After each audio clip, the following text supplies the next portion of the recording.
The reason to visit Brazil was to bring a Palestinian voice to the country, and personally for me to reconnect with friends and activists that came to visit me in Palestine, and where we got to learn about different experiences.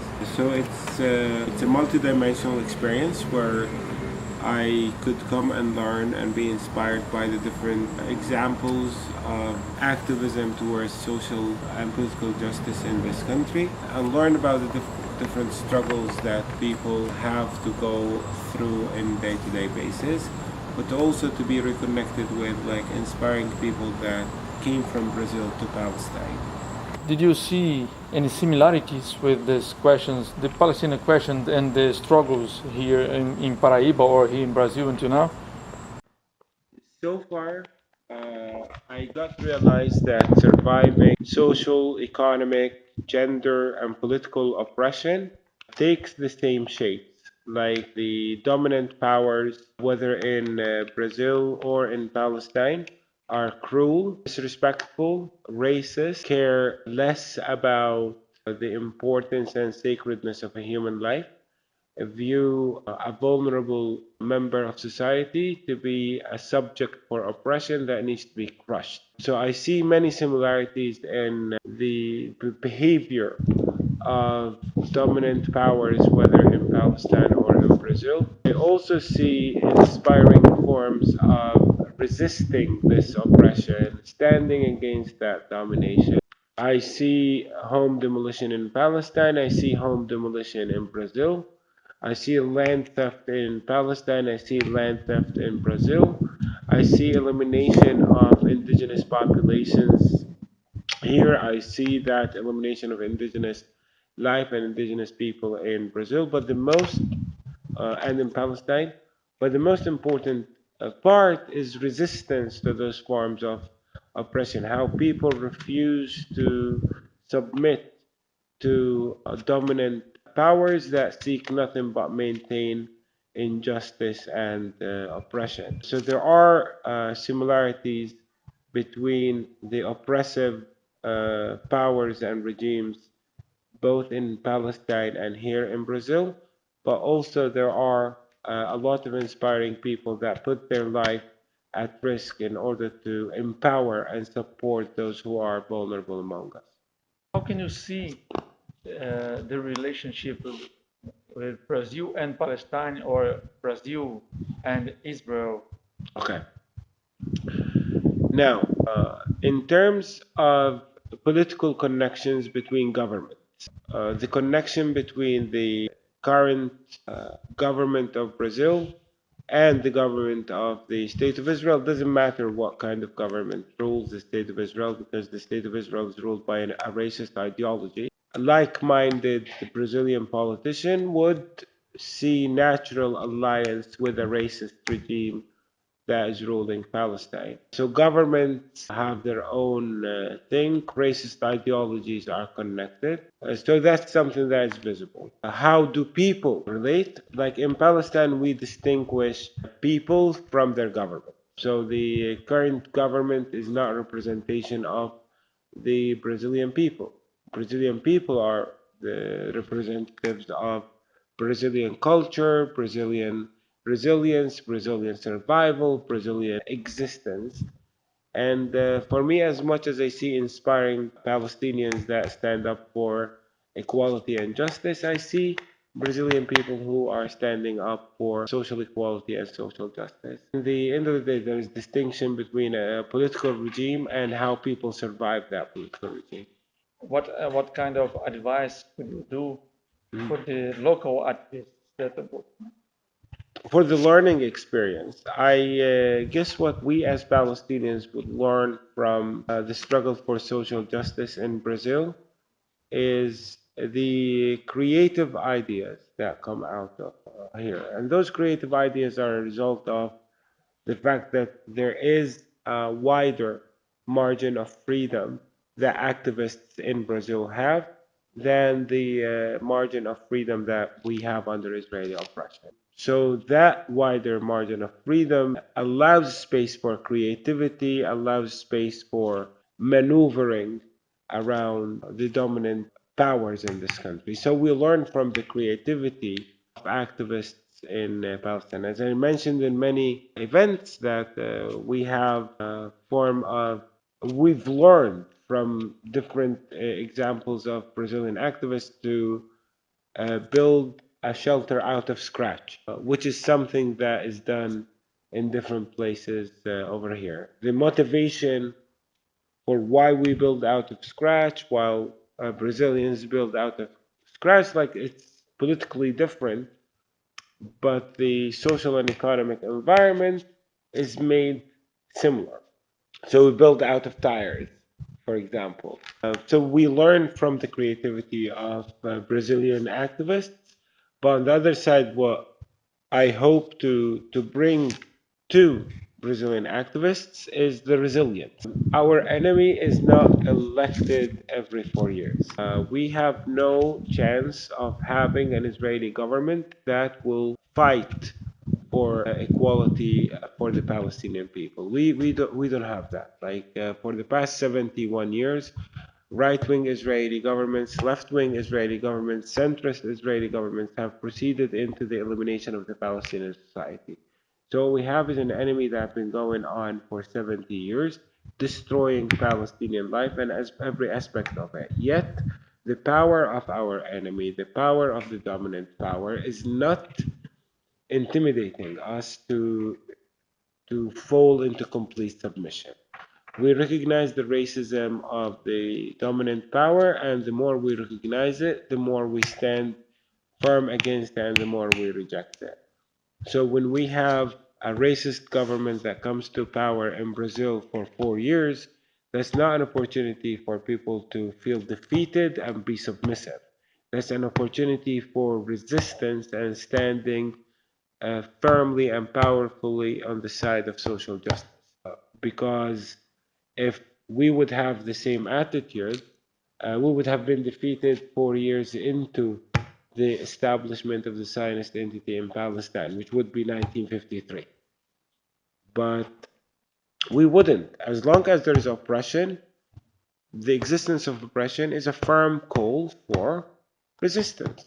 And that resistance takes the shape of social equality, social justice, protection of the vulnerable and the poor, standing firm on the side of those who are subject to racism, like whether you are black, whether you are indigenous, whether you are a woman, you are a child, you are poor. Like the existence of oppression is a call for the responsible activists to stand firmly against injustice. So once again, I keep telling people that if you fight, you might lose, given the power of the strength of the dominant power. But if you don't, you've already lost. You know, and we need to refuse the aspect of becoming losers, because if we lose, the fascists will win, and that's the other side of the coin. So as long as there are fascism in power, then it's our duty, not privilege. It's your duty as a responsible survivor, as a responsible activist. It's your duty to stand against oppression. And as a Jewish rabbi once said, in situations of injustice, few are guilty, but all are responsible. So when there is like social injustice, I wouldn't say like, oh, you're guilty, you're guilty, you're guilty. No, you are guilty, but I am responsible to fix the social injustice that your criminal behavior have caused. So we need to be more firm. We need to be more strong in the quest of providing vulnerable people with the protection and support that they need. And it's not a privilege. It's not, we're not doing them a favor. That's our duty as the decent human being. You know. You just told how you can help us to make it better. But now I ask you about how could Brazilians, those that you're visiting now, how can we help it in the Palestinian question?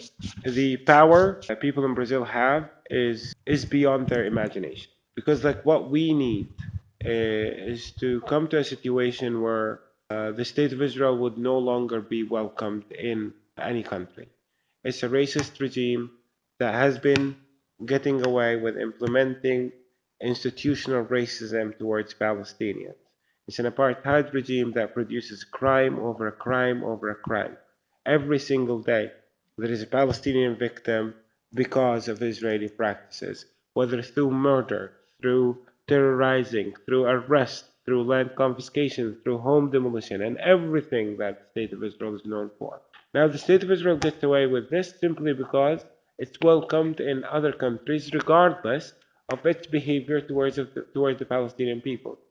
So, what Brazil can do for the Palestinian people and for the struggle for justice and equality in Palestine is to shut down that Israeli embassy, to impose sanctions on that rogue country. And that's not a radical idea. If that was a radical idea, then it could, like, towards South Africa, then nobody would have done it. It seemed radical until it was done. But the radical reality we live through is a reality of oppression, and oppression is more radical than justice. Racism is more radical than equality. You know, like, I do not want to believe that the reality that we are forced to live through is more radical than justice and end of oppression. So for us, the first step towards justice and equality in Palestine is to stand up firm and say, like, the Israeli regime have proven to be a failed regime in providing, granting, and protecting equality and justice in Palestine. This regime has to go. Not has to be reformed. It has to go. You know? Because reforming Zionism is not going to make us more equal. Reforming Zionism is going to make us more comfortable with inequality. You know? So the way forward is to shut down the Israeli embassy, whether it's in Brazil or in any country that has diplomatic relations with the State of Israel. Brazil, whether under Lula or under Bolsonaro, has provided economic, diplomatic, and military connections with the Israeli government, and at the same time provided Palestinians with diplomatic and humanitarian recognition. So those governments of Lula or Bolsonaro have supported the two sides of the same problem. The only outcome that you get from supporting two sides of the same problem is maintaining the problem. It doesn't matter if your intentions are as good as the intentions of Lula or as evil as the intentions of Bolsonaro. It doesn't matter. The outcome is the same. So what we need to do is to be firm and clear that 70 years of having Israeli representation in this country are enough, you know. And trust me, like, Israelis love Brazil for the resources, for the military connections, for the economic benefits of the State of Israel. So once the State of Israel sees that Brazil is closing its door, it will start being, you know, more concerned about its behavior towards the Palestinians. But Brazil would be a first country, then another country will follow, then another country will follow, and it will take less than 4 years for the apartheid regime in Palestine to collapse. But we need to start somewhere, you know? And with a population that is socially aware, like the population I've been seeing all around me in Brazil, I'm hopeful that once the call is made, with enough determination, the Israeli embassy in this country will shut down. This is not a radical dream. This is not a radical thing. It's a very pragmatic thing. We want equality between Palestinians and Jewish Israelis. The only way to get for equality is to identify who denies that equality from happening and impose sanctions on them. And currently, that is the Israeli government.